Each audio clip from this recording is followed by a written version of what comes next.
So let's talk about something that's quietly and maybe a little sneakily reshaping our lives. It's a design philosophy that has basically turned our entire digital world into one massive game. I mean, be honest. Have you ever opened up Duolingo not because you were dying to practice your French, but because you just could not let that little flame icon go out? You know you have. Or how about on LinkedIn? That little progress bar just begging you to add one more skill to finally reach all-star status? It feels good, right? Well, if any of that sounds even remotely familiar, then yep, you've been gamified. It's a super powerful design tool that's all about driving engagement and hopefully getting us to do positive things. So why has this become so incredibly popular? Well, it all starts with a very modern, very real problem: engagement, or a lack of it. Let's face it, we are swimming in distractions. And because of that, companies, schools, you name it, are all fighting to keep our attention on things that are important, but kind of boring. Think about workplace training or trying to manage your budget. It can all feel like a total grind. And that's where gamification swoops in. It's this big idea that promises to turn our boring to-do lists into something that feels, well, a little more like an adventure. So what is it really? At its heart, gamification is pretty simple. It's all about taking the stuff that makes video games so addictive, scoring points, earning cool badges, and climbing up the ranks, and just plugging those ideas into real-world stuff. And usually it boils down to this classic trio: points, badges, and leaderboards. They're kind of the foundation of most gamified systems because, honestly, they're easy to put in place and everyone just gets them. Okay, but why are these simple little things so ridiculously good at getting us to change our behavior? Well, it all comes down to how our brains are wired. First off, it taps into that deep human need to get good at things. We love to feel competent. So seeing that progress bar fill up or unlocking a new badge gives us a nice, tangible little hit of, hey, I did a good job. Second, you've got things like leaderboards. They totally play on our competitive nature. I mean, nobody wants to be at the bottom of the list, right? Seeing your name climb the ranks is a huge motivator. And third, and this is the big one, it literally hacks our brain chemistry. Every time you finish a task and get a little reward, even if it's just some digital confetti, your brain releases a tiny bit of dopamine. That's the feel-good chemical. It creates this feedback loop that makes you want to come back for more.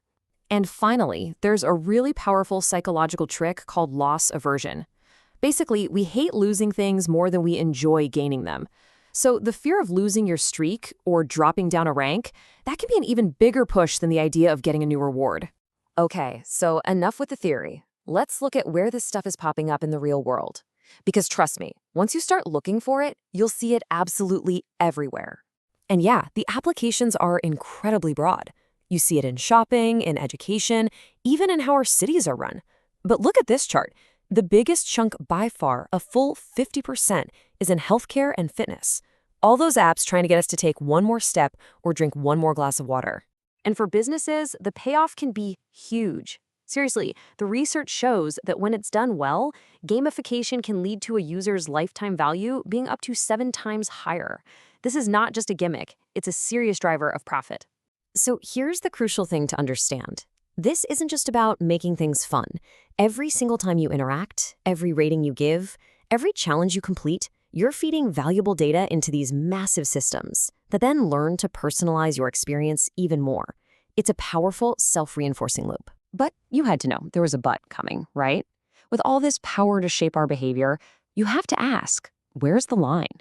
When does motivation turn into manipulation? To get at the risks, you've got to understand 2 types of motivation. Intrinsic is when you do something just because you love it, for the pure joy of it. Extrinsic is when you do something to get a reward or to avoid being punished.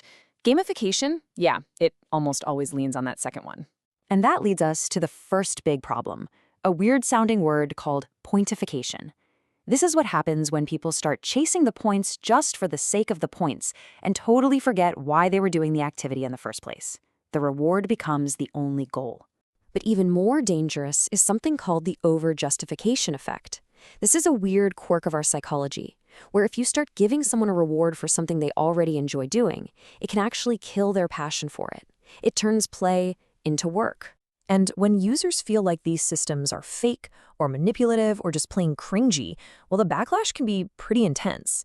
This very colorful comment from a LinkedIn user about LinkedIn really shows how strongly people can react when gamification just feels forced and gross. So, does all this mean gamification is just bad? Not at all. But it's like any powerful tool. It has to be designed and used with some thought and with some ethics. So, how do you do it right? The best practices are actually pretty straightforward. You have to start by knowing exactly what behaviors you want to encourage. Then, you have to make sure the game stuff actually helps the user and the business. Most important, the experience has to feel genuinely fun, not like another chore on the list. And finally, you just have to be transparent. Tell people how it works and what you're doing with their data. It's about empowering people, not tricking them. In the end, as these game-like systems get woven deeper and deeper into our lives, it leaves us with one really critical question to ask ourselves. In this giant, connected game, are we the ones playing, or are we the ones being played?